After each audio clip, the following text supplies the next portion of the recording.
मसला है, कश्मीरियों का मसला है, जहां भी मुसलमानों का मसला है, पाकिस्तान ने उसको अपना मसला समझकर आवाज भी बुलंद की है, किरदार भी अदा किया है। लेकिन ये दुख की बात है कि आज पाकिस्तान के हुक्मरान भी खामोश हैं। तो सवाल यही है कि क्या देश की सुरक्षा की कीमत पर सियासत हो रही है, और क्या सियासत के लिए जाने अनजाने आतंकियों का मकसद पूरा किया जा रहा है। आज इसी पर होगी देश की सबसे बड़ी बहस। ये तय करना होगा कि इस मुल्क के अंदर हमें सिक्योरिटी चाहिए या इस पूरे मुद्दे को हिंदू मुसलमान बनाना है। मैं रुक करता हूँ रोहिंग्या विश्लेषण का। रोहिंग्या मुसलमानों पर मेहरबानी का विश्लेषण सुनिए। बॉर्डर के पास बसे रोहिंग्या मुसलमान देश के लिए बड़ा खतरा है। रोहिंग्या मुसलमानों पर सालों से क्यों खामोश रही सरकारें? क्या वोट बैंक के लिए रोहिंग्या मुसलमानों को रहने की छूट मिली है? क्या आने वाले दिनों में ये वोट बैंक बनेंगे? इसलिए दूसरे देश के मुसलमानों से प्रेम, कश्मीरी पंडितों से आखिर इतना परहेज क्यों है? उसके बाद रोहिंग्या मुसलमानों के लिए आतंकियों के भी निकल रहे हैं आंसू। हाफिज सईद से लेकर जाकिर मूसा आंसू बहा रहे हैं और इसीलिए आतंक के नाम पर अपनी फैक्ट्री चला रहे हैं। मैं सीधा रुख करता हूं अपने पैनल का।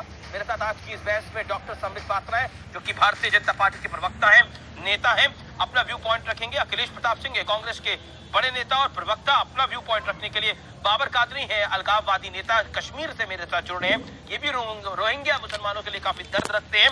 RSN सिंह है, रक्षा विशेषज्ञ, रक्षा के पॉइंट ऑफ व्यू से हमें बताएंगे कि क्या जरूरी और क्या जरूरी नहीं है। मौलाना मकसूद अल हसन कासमी है, ऑल इंडिया इमाम काउंसिल के नुमाइंदे, आपका भी स्वागत है। और देश के जाने वाले पत्रकार रामकृपाल सिंह मेरे साथ इस डिबेट में लाइव जुड़ रहे हैं अपना व्यू पॉइंट रखने के लिए। मैं पहले सियासी लोगों को नहीं लूंगा और मैं ना चाहता हूं इस डिबेट को हिंदू मुसलमान में तब्दील करा जाए, क्योंकि ये मुद्दा देश की सुरक्षा का है।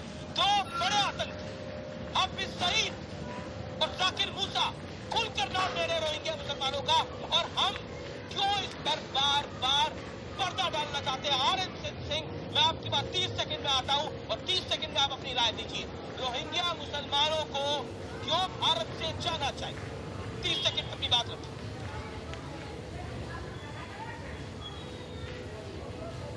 नहीं, देखिए, पहली बार नहीं हुआ है। जब पहले कुछ 3-4 साल पहले जब वहाँ घटना घटी थी तो उसी के रिवर्बरेशंस आपने कोकराझार में देखा, फिर आपने मुंबई में देखा, और मुंबई में उसी समय वो अमर जवान को जो लात मारते हुए एक फोटोग्राफ जो वायरल हुई थी, उसके बाद ये हैदराबाद पहुंची ये आग, और फिर ये आपको बंगलुरु में पहुंची, और बंगलुरु से हमारे नॉर्थ ईस्ट के बच्चों का वहाँ से एक्सोडस हुआ।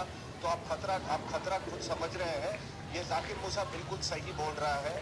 ये मदरसों में और मस्जिदों में यही चीज़ें सिखाई जाती है। ये एक पैन इस्लामिक मामला है और हमारे लिए खतरा है। और आपने तो नोबेल प्राइज दिया उनको सूची से, तो उनको बोलिए ना। और बांग्लादेश तो इस्लामिक स्टेट है, उनको बोलिए एक्सेप्ट करें। ठीक है सर, आपने बड़ा इंपॉर्टेंट बात किया। मैं मौलाना साहब आपका रुख करता हूँ, और मैं फिर बाबर कादरी आपकी बात, और डॉक्टर पात्रा और अखिलेश जी आपकी बात आऊंगा, और आपके पास आऊंगा। मैं आपका मौलाना साहब रुख करता हूँ और मैं आपसे 30 सेकंड में जाना चाहता हूँ। आप मुझे बताइए, आपके लिए देश की सुरक्षा ज्यादा जरूरी है या हिंदू मुसलमान हो वो ज्यादा? देखो 5 सेकंड में इसका जवाब। हमारे लिए देश सबसे पहले। देश सबसे पहले है, तो रोहिंग्या मुसलमान रहने चाहिए नहीं रहने चाहिए? अब बताइए देश पहले है ना, रोहिंग्या मुसलमान रहने चाहिए नहीं रहने चाहिए? बैकग्राउंड आप जवाब। आप चीखें कम सुन लीजिए। मैं बोल रहा हूँ, आप अपनी बात। देखिए, आपने ये जाकिर मूसा और ये इनका नाम लिया जी, ये लोग आतंकी हैं, और इन्होंने जो इतनी बड़ी बदतमीजी की है, बुरी बात कही है, हम इसको किसी भी हाल में सपोर्ट नहीं करते। और मैं हुकूमत से कहूंगा कि इसी वक्त जम्मू कश्मीर में जितने रोहिंग्या लोग हैं, आज ही लेकर के, चाहे फिलहाल देश के किसी भी हिस्से में रखें, लेकिन इनकी औकात दिलाने के लिए जम्मू कश्मीर से उनको जरूर ले आए। अच्छा, जम्मू कश्मीर से बाहर ले जाए, दिल्ली में ले। दूसरी बात, दिल्ली में ले। दूसरी बात, रोहिंग्या मुस्लिम जो है, रोहिंग्या के जो लोग हैं, वो एक शरणार्थी है, वो परेशान हाल है। जिस तरह से हमारे यहाँ 40,000 2015 में हिंदुस्तान ने, हमारे देश ने 4,500 हिंदू पाकिस्तानी और अफगानिस्तानियों को हमारे देश में उनको सिटीजनशिप दी गई है। तो इंडिया एक ग्लोबल पावर बन रहा है, मोदी जी की लीडरशिप में ग्लोबल पावर बन रहा है। उस हाल में देश को एक बड़ा काम करना चाहिए, रोहिंग्या मुसलमान को रखना ग्लोबल पावर, इसलिए कि इसमें हिंदू मुस्लिम का कोई फर्क नहीं है। अभी मैं बता रहा हूँ, आपको हिंदू अखबार का मैं हवाला दे रहा हूँ। जी। 19 अगस्त 2016 दी हिंदू, पाकिस्तान से आया हुआ शरणार्थी आनंद पाल महाराज नाम का पकड़ा गया। वो पाकिस्तान के लिए स्पाई कर रहा था। तो टेरर एंगल आप सिर्फ इन्हीं में मत देखो, हिंदू जो लोग वहां से आए हुए हैं उनमें भी है। अच्छा, आप कह रहे हैं कुछ हिंदुओं को भी हम शरणार्थी जो आते जी, जी। हैं उनको भी क्यों रखते हैं? इसको हिंदू मुस्लिम में मत बांटिए खुदा के बाद। अच्छा ठीक है। और ये जो साहब अभी मदरसों पे वो लगा रहे थे, अरे ये मदरसे ही हैं जिन्होंने देश को आजाद कराया। ये आनंद सिंह साहब, आप मदरसों पर खुदा के वास्ते इल्जाम मत लगाइए। मदरसे के लोगों ने अपनी जानें दी है। और जिस जगह जो रखते हो ना, आजादी की लड़ाई, दल्ले रहे अंग्रेजों के, उन्होंने अंग्रेजों की दलाली की है। आजादी की लड़ाई जिस समय 1937 में जब सरकार बनाई थी उसी दिन खत्म हो गई थी आजादी की लड़ाई। हाँ, लेकिन आपने अंग्रेजों का साथ दिया था। दिलवाया है मदरसों। अरे ये सेना में थे भाई। नहीं आप गलत कह रहे हैं। ये आरएसएन सिंह सेना में थे। इन्होंने किसका साथ दिया था? नहीं, ये गलत बयान नहीं है सर। ये गलत बयान नहीं है सर। मैं सेना को नहीं कह रहा हूँ। आप कह रहे हैं कि आरएसएन सिंह ने सेना का साथ फिर बात कह रहा हूँ, मेरी किसका साथ दिया? आपने बोला आरएसएन सिंह ने। मैं कह रहा हूँ जिस मेंटलिटी को ये रिप्रेजेंट कर रहे हैं वो मेंटलिटी आरएसएस की है। वो आरएसएस के लोगों ने देश का साथ नहीं दिया था, अंग्रेजों का साथ दिया था। मैं ये कह रहा हूँ, मतलब आरएसएस देश तोड़ना चाहती है। देश का साथ नहीं दिया था उस जमाने में, अंग्रेजों का साथ दिया था। दलाली की थी अंग्रेजों को। रोहिंग्या मुसलमान को कहना आपने आरएसएस को देश से बाहर कर दिया। अरे आप कह रहे हैं, अरे हिंदुस्तान को भी एक सेकंड सर, देश के तरीके से बात कर रहे हैं। 2.5 मिनट के लिए आपके सब जाम की बात नहीं आए, संबित पात्रा डिबेट में नहीं आए, अखिलेश प्रताप सिंह डिबेट में नहीं आए अभी तक। उनकी सरकार पे आपने 50 सवाल खड़े कर दिए। अब जवाब भी सुनिए ना। आरएसएन देखिए, मदरसों ने केवल यहाँ आरएसएन देखिए, ये आपको भड़का रहे, ये आपको ये चाहते हैं कि इस डिबेट का एंगल बदल जाए। कल तक मैं संबित पात्रा आपकी बात मुझे नहीं, कल तक आप कह रहे थे कि भारत जो है, वेरी क्लियर अबाउट नहीं मौलाना साहब, कल तक आप कह रहे थे भारत मुसलमानों के लिए सेफ नहीं है। आज आप कह रहे हैं नरेंद्र मोदी की डायनेमिक लीडरशिप के लिए, नहीं, नरेंद्र मोदी की डायनेमिक लीडरशिप के अंदर सब बेहतर हो रहा है। और रोहिंग्या मुसलमान भी अगर रह जाएंगे तो क्या हाल है? एक बात बता दीजिए। हमारा देश है। ठीक है, बिल्कुल आपका देश है सर, तो धर्मशाला बना लेते हैं, सबको आने देते हैं, सब आए। हम और रामकृपाल सिंह और संबित पात्रा, अखिलेश प्रताप सिंह यहाँ से बाहर चलते हैं, इसको धर्मशाला बना लेते हैं। नहीं, मैं पक्षपात नहीं कर रहा सर, मैं बिल्कुल खुली बात कह रहा हूँ सर। क्या एजेंडा क्या है? ये कह रहे हैं कि आखिरकार आप इतने बड़ी पार्टी है, ये देश इतना बड़ा है, प्रधानमंत्री नरेंद्र मोदी देश के विश्व के बड़े नेता है, तो रोहिंग्या मुसलमानों को क्यों नहीं रखे? देखिए, पहली बात तो मैं ये कह दूं, ये हिंदू मुसलमान का मुद्दा कैसे बन सकता है? ये तो देशी और विदेशी। RSN please wait for it. देखिए, हिंदू मुसलमान का मुद्दा कैसे बन सकता है? ये तो देशी और विदेशी बन सकता है। दूसरी बड़ी बात है, ये हिंदू मुसलमान का जो मुद्दा बन भी रहा है, जो लोग बना रहे हैं, इसको समझना बहुत आवश्यक है। आरएसएन सिंह जी ने एक बड़ी बात कही, 2013 में जब रोहिंग्या मुसलमानों के ऊपर बर्मा में अत्याचार हुआ, म्यांमार में अत्याचार हुआ, इंडिया में अत्याचार नहीं हुआ। तो याद करिए, 1 लाख मुसलमान आजाद मैदान मुंबई में इकट्ठा हुआ था। जो अमर ज्योति थी उसको तोड़ दी गई, वो पिक्चर बड़ा फेमस हुआ था। 7 लोग मारे गए थे, पुलिस अधिकारियों को चोट हुई थी। लखनऊ में रोहिंग्या मुसलमान बर्मा में मारा जा रहा था, उसके एवज में हमारे मुसलमान जो देश के थे उन्होंने बुद्ध की प्रतिमा को तोड़ डाली थी, ये भी याद करिए। और किस प्रकार कोकराझार और ये जो एक्सोडस हुआ था बेंगलोर से लेकर नॉर्थ ईस्ट तक, ये सब तमाम न्यूज चैनलों ने दिखाया था। तो ये जो भावना अगर है कि मुसलमान चाहे अमेरिका में हो, मुसलमान चाहे इंडोनेशिया का हो, मुसलमान चाहे बांग्लादेश का हो, वो हम एक हैं और बाकी अलग हैं, तो ये बहुत खतरनाक चीज है। दूसरी बात, कानून, आप सुनिए, कानून की बात जानना चाहिए कि हमने ये नहीं कहा कि हिंदू को रख लो मुसलमान को निकाल दो। देखिए, जो कानून है, कानून क्या है?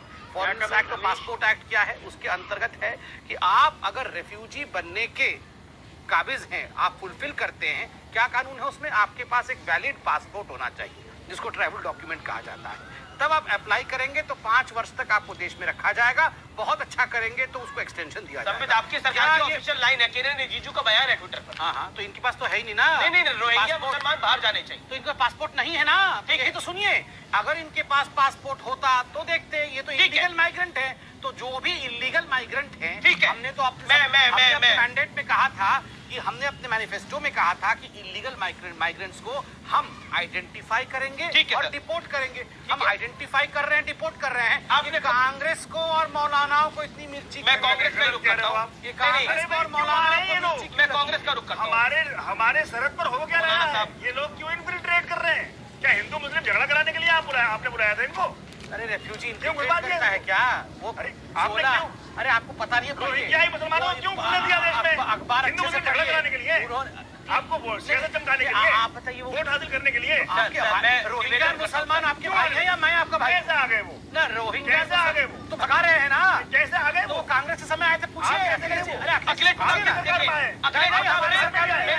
मेरी डिबेट के कभी नहीं बोल पाए।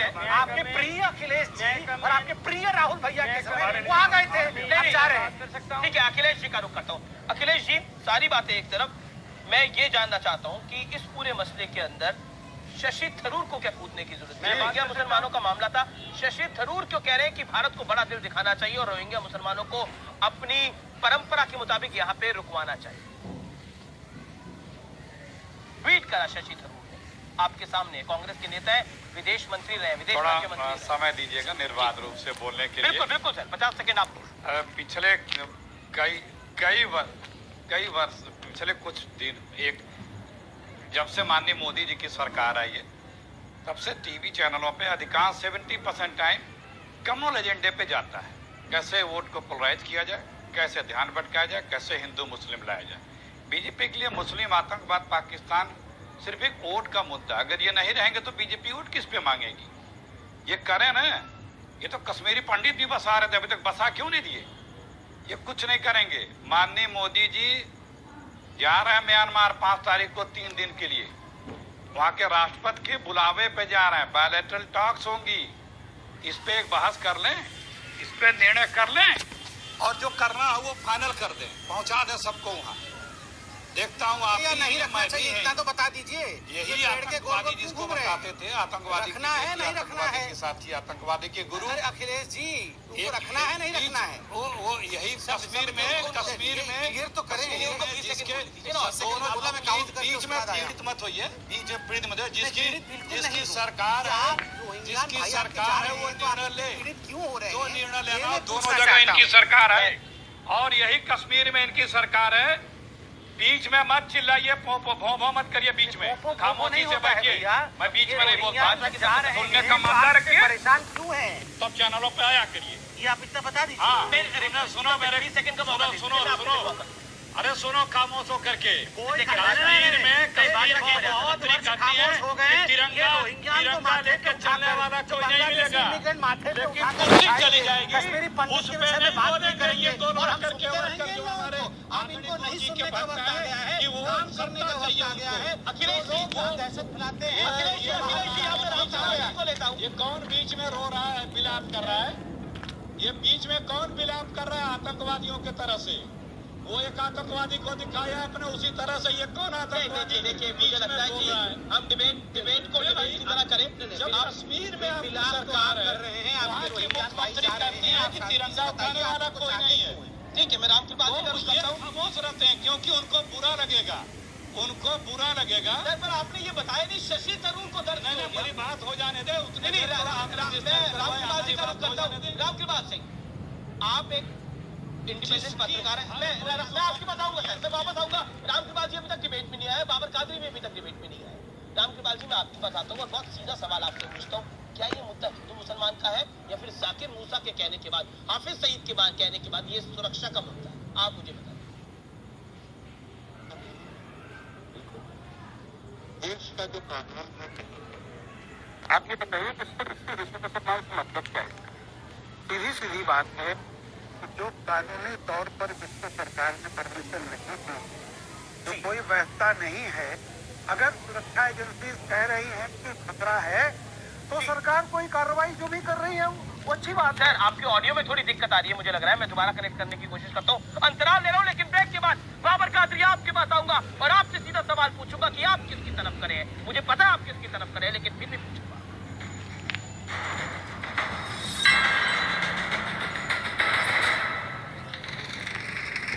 चाहता है कि वो यहाँ पर फंस जाए, उसकी मदद हो जाए, तो हमारे देश में कुछ और नेता ऐसा रहे हैं, कुछ और मौलाना ऐसा क्यों चाह रहे हैं? बाबर कादरी, आप तो जरूर चाहते होंगे, मैं आपके पास आऊंगा, जरूर आऊंगा, मैं आपसे राय भी लूंगा, लेकिन रामकृपाल सिंह, क्या ये हिंदू मुसलमान का मुद्दा है? क्या ये देश की सुरक्षा का मुद्दा नहीं है? 40 सेकंड में अपनी बात। हिंदू मुसलमान का मुद्दा इसको मुझे समझ में नहीं आता इसको करने की। हिंदू मुसलमान बनाने की जरूरत क्या कोई है? और मुल्क होता, देखिए, ऐसा होता क्या? नहीं, मैं वही कह रहा हूँ कि देखिए, बहुत सारे भारत के शरणार्थियों की जो नीति रही है, अगर उस नीति के तहत आज भी भारत में बहुत सारी, भारत उससे कोई पलटा नहीं है जो थरूर जी ने कर दिया। लेकिन सवाल इस बात का है कि अगर सुरक्षा एजेंसियों की बात, मैं विनम्र निवेदन करता हूं कि सुरक्षा एजेंसियों के सवाल पर कृपया एक प्रधानमंत्री या किसी पार्टी के लेवल पर उसको रख करके मत सोचाइए। पॉइंट है सर, मत पॉइंट है। सोचिए। और किसी धर्म के साथ भी ना सोचा किसी जाए। धर्म के साथ अरे ना सोचा जाए। मुसलमान यहाँ रहते हैं, कहीं कह यहाँ रही हैं, पाकिस्तान से ज्यादा उसको मुसलमान माना रहते जाए। हैं और इसलिए नहीं रहेंगे। कि उनका हक है, उनका देश है। आप मोदी जी लेकिन का विरोध करते हैं, इसलिए इसका विरोध करना बाबर है। कादरी, इसका कोई मतलब बाबर कादरी, जाकिर मूसा के साथ खड़े हैं आप। हाँ जी। रोहिंग्या मुसलमानों को रहना चाहिए, आपकी मदद करनी चाहिए, ये रहकर देश के खिलाफ काम करना चाहिए। बोलिए। मुझे इजाजत है, मुझे 1 मिनट कम से कम मिलेगा? बिल्कुल बोलिए। मैं तो आधे घंटे से वेट कर रहा हूँ। बोलिए बोलिए। आज मैं पहली दफा मुझे जाकिर मूसा का जो इंटेलेक्ट है उसको मैं सलाम पेश करता हूँ, क्योंकि उसने यूनाइटेड नेशंस की कमाल है, कमाल है। आप सुने मेरी बात। क्या सुने आप जाकिर मूसा को सलाम तो कर बात रहे है। हैं। आप इतने बुरे क्यों? अरे बताइए, क्यों? आतंकवादियों को सलाम करने वालों को 3 सेकंड भी हम नहीं सुनेंगे। हम कांग्रेस के प्रवक्ता है क्या? नहीं देखिए, मैं बड़ा स्पष्ट बोल रहा हूँ। ये जाकिर मूसा को सलाम कर रहा है और जाकिर मूसा ने प्राइम मिनिस्टर धमकाया है कि हम एलिमिनेट कर देंगे प्राइम मिनिस्टर को। अरे आपकी हिम्मत कि आप उस जाकिर मूसा को सलाम कर रहे हो।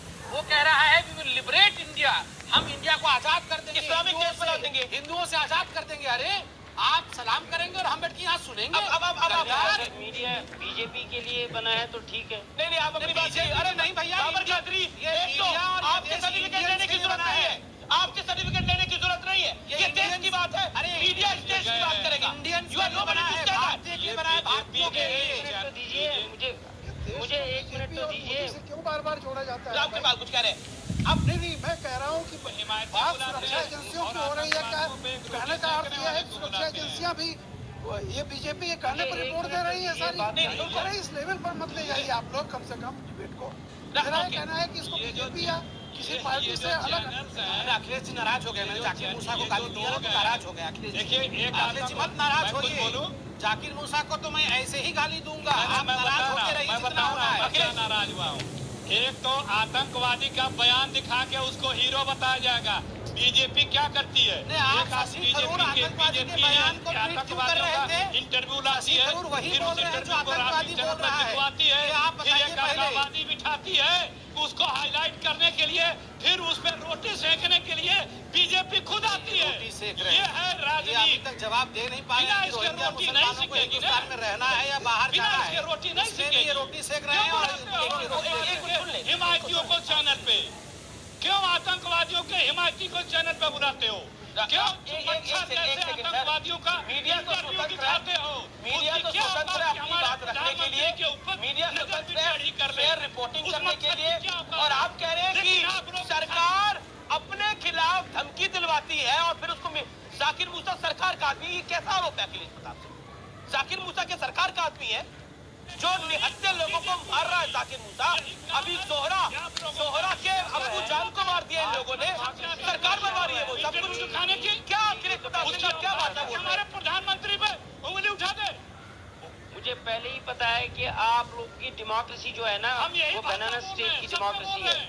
आप यहाँ की बात देखिए अखिलेश प्रताप सिंह, आप ऑक्सीजन दे रहे हैं, आप ऑक्सीजन दे रहे हैं बाबर कादरी को। रोटी सेकनी है बीजेपी को। देखिए अरे मैंने पहले बोला देश की सुरक्षा का मामला है। और रोटी सेकने वाले रोटी को छोड़िए, पहले ये बताइए रोहिंग्या मुसलमान को अपना देना है या नहीं देना है? अगर रोहिंग्या मुसलमान कोई देश का पार्ट नहीं है, आपके पास पासपोर्ट नहीं है, उस पर डिबेट हो रही है तो वो गलत डिबेट है। बुलाते हैं आज इसी। अरे तो उन पे करो ना, उन पे हम आप डिबेट करेंगे तो उतना ही इनको नहीं बता रहे हैं। क्यों बुलाते हो? ये क्या रोटी करे जा रहे हैं घंटे से? रोटी पर ये तो सरकार में इनको हटाएंगे कैसे बीच में से? हमको हटाने के लिए बोल रहे हैं? अच्छा, उसामा जी वाले और हाफिज सईद वाले हमको हटाने के लिए तैयार बोल है रहे कि हैं? नहीं? मैं उठूं यहाँ से? नहीं बाबर कादरी बाबर कादरी धमकी देना बंद करिए। एक तो एक आतंकवादी को और उसके अरे मेरी बात ठीक है। अब बात सुनती नहीं है। बाबर कादरी इन दोनों की you will not glorify point Babar Qadri 40 second Babar Qadri make your point let me have my point of view. Okay Babar Qadri देखिए मेरी बात, देखिए मेरी बात सुने। पहले कांग्रेस के वक्ता को आप कहें कि ये चुप करके बैठे। मच्छर काटा हूँ, वो चूहा नहीं है, मच्छर है। क्या वो हमारे प्रधानमंत्री को बाबर कैसे कादरी कैसे धमकी दे सकता है? रोहिंग्या मुसलमान रहे, सुनिए मेरी बात, इस पे कोई जवाब नहीं। एक सेकंड साहब, बाबर कादरी देखिए ये तो चुप ही नहीं कर रहा है, फिर मैं बात नहीं करूंगा ऐसे। अरे नाराज मत होइए, बात कहिए। आप तो ऐसे नाराज हो रहे हैं जैसे कन्वेंशन ऑन रिफ्यूजी राइट्स है 1951 का, optional protocol related to refugees है 1967 का, universal declaration on human rights है, ISSPR जो कॉन्वेंट ऑन पॉलिटिकल राइट्स है, जो इकोनॉमिक राइट्स है, 2 कन्वेंट्स है internationally, child rights protection convention है। ये सारे लॉज बने हैं रिफ्यूजीज के लिए। अगर हिंदुस्तान जो रिफ्यूजीज इन्होंने लिए हुए हैं, प्लीज मुझे बात करने दीजिए, मैंने तो किसी को ग्लोरीफाई आप नहीं किया। सिग्नेटरी मैं तो यूनाइटेड नेशंस की बात करता हूं, मैं कानून की बात करता हूं। 67 का भी इंडिया सिग्नेटरी नहीं है। आप दुरुस्त कर लीजिए अपने नॉलेज को। आप मेरी बात सुने ना, पहली बात तो आप यूनाइटेड नेशंस को भी नहीं मानते हैं, आप बैनुल-अक़वामी कानून को भी नहीं मानते हैं। बाबर कादरी क्यों मानेंगे? हमारे मुल्क को कोई खराब करने आएगा, हमारे मुल्क को खराब करने आएगा। आप जाकिर मुद्दा और हाफिज सईद बोलो को इसको रख लो, रख लेंगे क्या? हो जाएगा, क्योंकि ये माइंड सेट है। आप माइंड सेट ये है अपने देश को प्रोटेक्ट करना, अपने देशवासियों को प्रोटेक्ट करना, अपने देश को प्रोटेक्ट करना, अपने देशवासियों को प्रोटेक्ट करना। आपको यूएन में सीट चाहिए, आप अरे आपके कहने से थोड़ी मिलेगी यूएन में सीट। आपको तो अपनी सीट नहीं कहीं मिल रही। आपके पास भारत का पासपोर्ट है। अरे कितना पासपोर्ट लेके घूमते हो आप लोग? इंटरनेशनली जब आप बिहेव करेंगे, आप बिहेव इंटरनेशनली। आपके आज चोटलम में आप पूछ दिखा के आए हैं, चाइना से पूछ दिखा के आए हैं, GDP 75 तक आ गया है। चाइना ने आपको धमकी दी है, डिप्लोमेटिकली आप फेलियर हो चुके हैं। आप वो कवरअप करना चाहते हैं, मुसलमानों के खिलाफ हवा बना रहे हैं, आप मुसलमानों के खिलाफ हवा बना रहे हैं, डिप्लोमेटिक फेलियर आप प्रूव हो रहे हैं। अरे अब आतंकवादी को अब आपके पास सारे फैक्ट्स खत्म हो गए, मुसलमान पर आ गए। मैं मौलाना साहब देखिए, बाबर कादरी भी वही भाषा बोल रहे हैं जो आप बोल रहे हैं। वो भी मुसलमान की बात कर रहे हैं, आप भी मुसलमान की बात कर रहे हो। सुरक्षा मुद्दा की मुसलमान मुद्दा बोलिए अभी। देखिए आप वो आतंकवादी को सलाम कर रहा है, मैं आतंकवादी को भ्रष्ट नहीं, मैं मुसलमान वाले एंगल की बात कर रहा हूँ। मुझे उससे क्यों मिला रहे हो? मुसलमान वाले एंगल की बात कर रहा हूँ। अपनी बात वापस लीजिए। आप मुसलमान वाले एंगल की बात कर रहे हो। वो आतंकवादी के साथ बता रहे, मुझे आप उसके साथ बता रहे हो। वो कह रहे मुसलमान का मामला, आप भी कह रहे हैं मुसलमान का मामला। साथ दे रहा हूँ, आप भी तो मैं कह रहा हूँ मुसलमान बाहर जाने चाहिए। उसकी औकात दिखाया नहीं, आप मुझे कह रहे हैं आप कैसी बातें बोल रहे हो? आप अपनी बात ये आपको सूट नहीं देते इस तरह के जुबान। मैं जुबान मौलाना मैं कहूँ, मैं आप मौलाना है ना, वो इंदिरा गांधी की अर्थी पे आप कुरान पढ़ते हैं, हमें पता आप कैसे मुसलमान हैं। देखिए शर्म आनी चाहिए आपको अपने आप को मुसलमान कहते हुए। नहीं, आपको शर्म आनी चाहिए। ये RSS है, शर्म आपको आनी चाहिए। RSS है। मैं आप जैसे लोगों से बात ही नहीं करना चाहता। आपको पता नहीं था कि आप इसमें हो। अगर मुझे ये पता नहीं था कि आप किसी को अपने मुसलमानों की हो रही है। मोदी जी से पहले RSS के लोग वहाँ पे गए और वहाँ पे उन RSS हम मोदी जी की भी मुखालफत करते हैं, RSS की भी मुखालफत करते हैं, लेकिन इस देश को जो खत्म करते हैं उसको सबसे पहले उससे लड़ने वाले हम हैं। अगर वो रोहिंग्या यहाँ पर रोहिंग्या मुसलमान बाहर जाने चाहिए। रोहिंग्या मुसलमानों को यही लगेगा है, क्या यही लगेगा है। ये देश कितना खुलासा सर करिए 40,000 लोग यहाँ पर हैं और इलीगली हमारी सरहद में घुस गए। अंदाजा लगाइए देश कितना सेफ है, किन लोगों के हाथ में ये देश है। आपने पाकिस्तान रोहिंग्या मुसलमान बाहर जाने चाहिए नहीं जाने चाहिए? अगर कानूनी तौर पर कानूनी कार्रवाई होनी चाहिए। अगर मेरा कहना यह है कि आप इसमें पक्षपात सुविधा के वास्ते अरे पक्षपात, रोहिंग्या मुसलमान देश के लिए खतरा है। हाँ मैं पक्षपात कर रहा हूँ, रोहिंग्या मुसलमान देश के लिए खतरा नहीं है। एजेंसी कह रही है, काम करे खतरा नहीं है। वो फिर आजकल में बाबर कादरी की भाषा नहीं बोल रहा, बाबर कादरी भी यही बोल रहे हैं, बाबर कादरी भी यही बोल रहे हैं, जासूसी कर रहे हैं। वो खतरा नहीं है। RSS सिंह सिक्योरिटी एक्सपर्ट के पास चलते हैं। RSS सिंह देश के लिए खतरा है कि नहीं है रोहिंग्या मुसलमान? बताइए। आप ये बताइए जो पाकिस्तान कर रहे हैं, दीजिए ना, अभी तक नहीं बोले ना वो। आनंद लाल महाराज जैसे लोग पाकिस्तान के लिए जासूसी कर रहे हैं। देखिए फिर आप हिंदू मुसलमान करते हैं, क्या वो खतरा है या नहीं है देश के लिए, ये भी कह दीजिए RSS साहब। अगर आपको देश से मोहब्बत है तो जम्मू में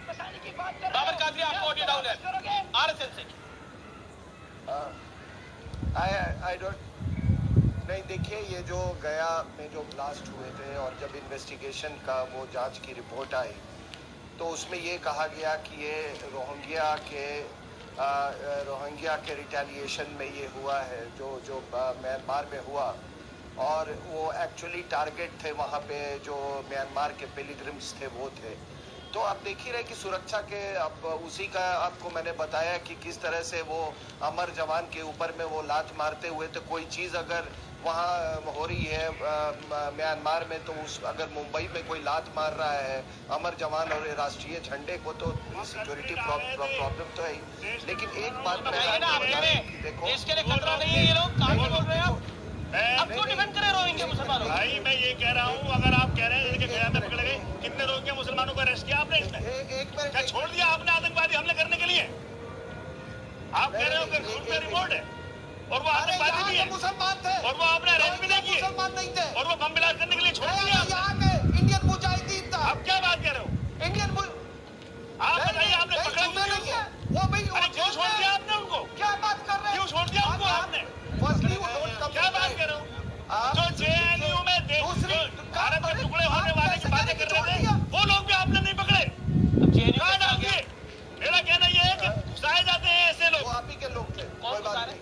क्यों नहीं पकड़े गए? क्यों नहीं पकड़े? दूसरी बात, मुसलमानों पे रही है ना, आप बताइए। दूसरी बात, जानबूझ कर कह रहे हैं, दूसरी बात मुसलमानों पर आतंकवाद का इल्जाम लगा रहे हो, जानबूझ कर। इंदिरा गांधी को मुसलमान ने मारा था, राजीव गांधी को मुसलमान ने मारा था, राजीव गांधी और इंदिरा गांधी गांधी जी को मुसलमान ने मारा था। आप लोग कैसे मुसलमान थे? चुप नहीं कर रहे, रूमिंग में मुसलमान थे। गलत तरीका। आप क्या बात कर रहे हो? आरएसएन की 30 सेकंड तो बात सुनिए ना। बाबर कादरी, अभी आप रुकिए। आरएसएन 20 सेकंड में बात रखिए। रोहिंग्या मुसलमान इस देश को खतरा है कि नहीं है? जिनका जाकिर मूसा साथ दे रहा है, जिनका ये बैठ के साथ दे रहे हैं यहाँ पर। मैम, हम आतंकवाद का साथ नहीं दे रहे हैं। हम ये कह रहे हैं कानूनी कार्रवाई कीजिए, मुसलमानों को आप इस्लाम आतंकवाद से मत जोड़िए। आरएसएन तमीज नहीं है डिबेट में पार्ट लेने का। आरएसएन अब अपनी बात रखिए। देखिए ये तरीका गलत है, आपने उनको 1 सेकंड नहीं बोलने दिया, आप उनको 50 सेकंड तो अपनी बात कंप्लीट करना चाहिए। आप रोहिंग्या मुसलमान के खिलाफ है, वो भी खिलाफ है, तो आप इतना चिल्ला क्यों रहे हैं? शांति से बैठ के बोलिए, रोहिंग्या जाओ, रोहिंग्या जाओ। वो मुसलमानों को आतंकवाद से जोड़ रहे हैं, वो रोहिंग्यान को बोल रहे हैं, वो मुसलमानों को नहीं बोल रहे हैं। वो मुसलमानों से ना जोड़े, इस्लाम आतंकवाद से मुसलमानों को ना जोड़े। रोहिंग्या मुसलमान आपके भाई है क्या? उनके पास फैक्ट नहीं है। रोहिंग्या देख सुनिए, रोहिंग्या मुसलमान तो आप नहीं है, वो तो अलग विदेशी हम क्यों होंगे? तो वही तो, वो तो रोहिंग्या मुसलमान को गया बॉम्ब ब्लास्ट वो ये कह रहे हैं, आप क्यों फड़फड़ा रहे हैं? वो ये कह रहे हैं रोहिंग्या मुसलमान आतंकवादी है, और जो इस देश में, मैं ये कह रहा हूँ कि अरेस्ट नहीं किए। ओके, मैं मेरे को ब्रेक के लिए रुकना है। राम जी, मैं आपसे 20 सेकंड में जानना चाहता हूँ, आप मुझे बताइए, क्या वाकई हम सुरक्षा को लेकर सीरियस है? डिबेट आपने देखी है। मुझे दुर्भाग्य लग रहा है कि सुरक्षा एजेंसियों ने अगर कोई रिपोर्ट दी है, उसमें अगर किसी हिंदू से खतरा है, उसके खिलाफ सरकार कार्रवाई करे, किसी मुसलमान से खतरा, उसके सिर्फ वो कार्रवाई करे। देखिए, एक सीधी बात है, इस देश में कानून चलेगा या फतवा चलेंगे? इस तरह से कानून अगर है, कोई इलीगल इमिग्रेशन है तो सरकार कार्रवाई कर सकती है, वो सुरक्षा के लिहाज से। आप इसको क्यों बार-बार के बगल में रोहिंग्या मुसलमान ही हो, जो बिना पासपोर्ट, बिना वीजा, बिना किसी पेपर के रह रहे हो, और वो कल को क्या करते, हमें क्या पता लगेगा? इसीलिए आपके लिए आज आर पार देखना बहुत जरूरी है, बहुत जरूरी है। एक ब्रेक लेता हूँ। देश की सुरक्षा पर ये बड़ी बहस है, ये हिंदू मुसलमान का मामला नहीं है, जैसे इसको मौलाना साहब ने, बाबर कादरी ने बनाने की कोशिश करी है। इल्जाम है पर ये बाबर कादरी की भी वही भाषा है, आपकी भी वही भाषा है। रोहिंग्या मुसलमानों को लेकर आप दोनों की भाषा एक है। बोलिए रोहिंग्या मुसलमान बाहर जाए, बोलिए डिबेट के अंदर। ब्रेक के बाद बोलिए, ब्रेक लेता हूँ, ब्रेक के बाद बोलिए।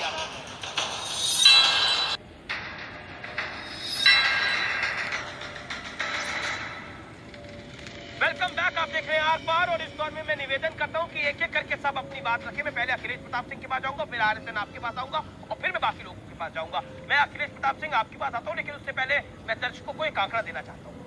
पाकिस्तान देश है और शरणार्थी 11 लाख है, यानी पाकिस्तान के भी 11 लाख लोग भारत में रहते हैं। बांग्लादेश छोटा सा चुन्ना सा देश है और 31 लाख उसके लोग भी भारत में रहते हैं। नेपाल के 5.5 लाख के करीब लोग रहते हैं, ये आंकड़ा कहता है। मैं अब आगे बढ़ता हूँ और अखिलेश प्रताप सिंह, ये आपसे सवाल पूछता हूँ, इस देश की जनता के लिए, भूल जाइए थोड़ी देर के लिए ये सिक्योरिटी का भी मामला है, अपना राजनीतिक काम बनता तो जनता कहाँ जाए? आप हमसे अपने लोग तो पल नहीं रहे हैं और हम इनको और ले आए।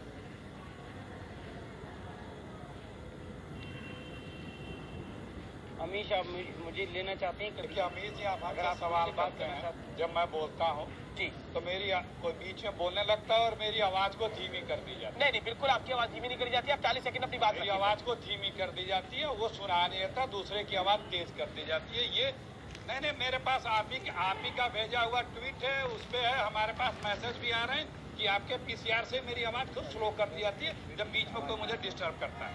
चलिए मैं आपका बात का जवाब दे रहा हूँ। देखिए, हमारे लिए राष्ट्रीय सुरक्षा सर्वोपरि, वो उससे कोई समझौता नहीं, किसी की भी सरकार, और हम लोग राजनीतिक प्रतिद्वंदी हैं, देश के प्रतिद्वंदी नहीं है। जो भी है उसमें हमें जात धर्म कोई नहीं देखना है। हम यहाँ भाजपा के लोगों का नाम भी ले सकते हैं, लेकिन हम नहीं लेना चाहते जो राष्ट्र विरोधी ताकतों में आते हैं। सरकार को चाहिए वो बहस की नौबत न आने दे। 3 साल से वो है, अगर उनको ऐसा लगता है तो उनको कदम उठाना चाहिए। तो वही तो जब आप इतना बड़ा नोटबंदी बिना किसी से राय लिए रिजर्व बैंक से और कैबिनेट से आप कर सकते हैं, देश का कबाड़ा बचा सकते हैं, तो आपको दूसरों से पूछने की आवश्यकता क्या है? वही तो करा, वही तो करा। लेकिन शशि थरूर ने क्या बोला? अपनी परंपरा को न तोड़े भारत, राजनीति करनी है। शशि थरूर ने क्यों बोला? वो राजनीति, शशि थरूर राजनीति कर रहे हैं, डॉक्टर करण सिंह राजनीति कर रहे हैं। अमीश देवगन जी सुनिए, देखिए दूसरी बात, मैं कई बार कौन ये बाबर कादरी बोले थे, अपनी बात सत्ता में है, जो सत्ता में है वो राजनीति कर रहा है, वो काम तो करे।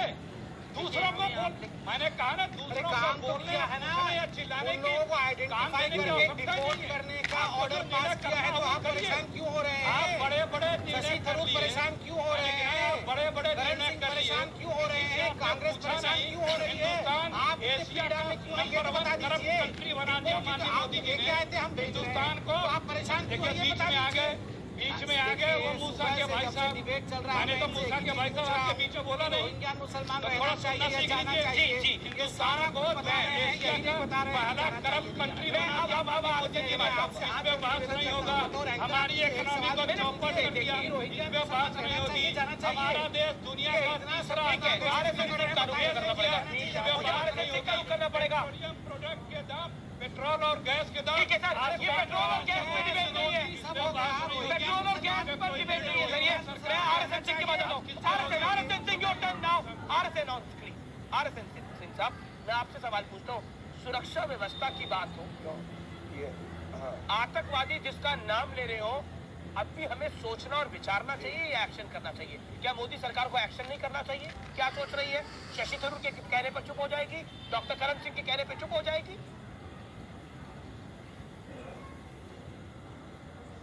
नहीं, अभी तक तो आप आंग सान सू की को बहुत बड़ा हीरोइन बनाए हुए थे, उसको नोबेल प्राइज दिया, और शशि थरूर उसके बहुत बड़े समर्थक थे।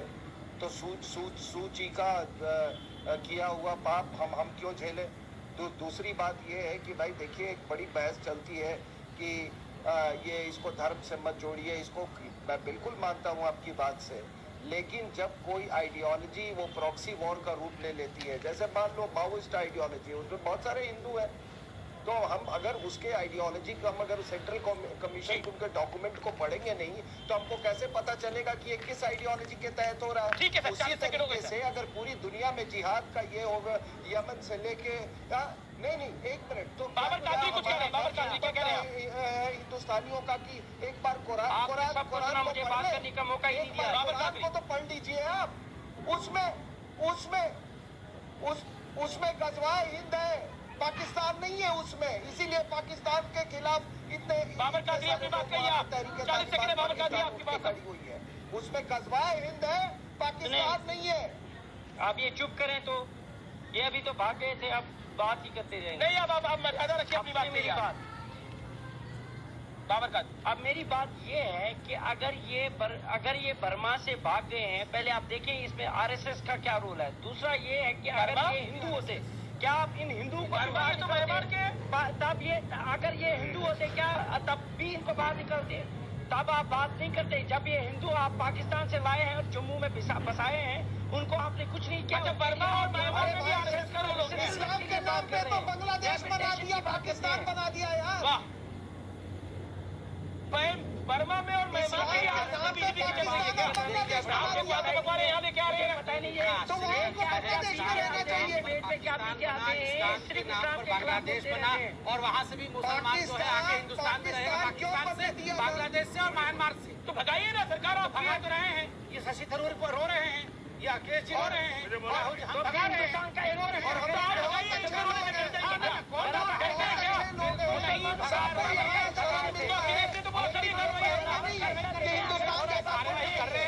राहुल जी परेशान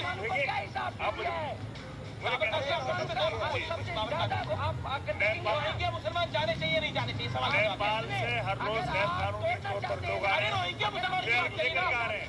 दलाई लामा की खोज देश में खा रही है। या तो मैं नेपाल आया था, काठमांडू में शुक्रिया गया था। आप काठमांडू में रहिए, आप काठमांडू में रखिए। मैंने अनुरोध करा था इस डिबेट में हिंदू मुसलमान नहीं होना चाहिए, लेकिन आप इसको हिंदू मुसलमान बनाना चाहते हैं तो क्या आपके एजेंडे को फूट करता है। शुक्रिया आप तमाम लोगों को।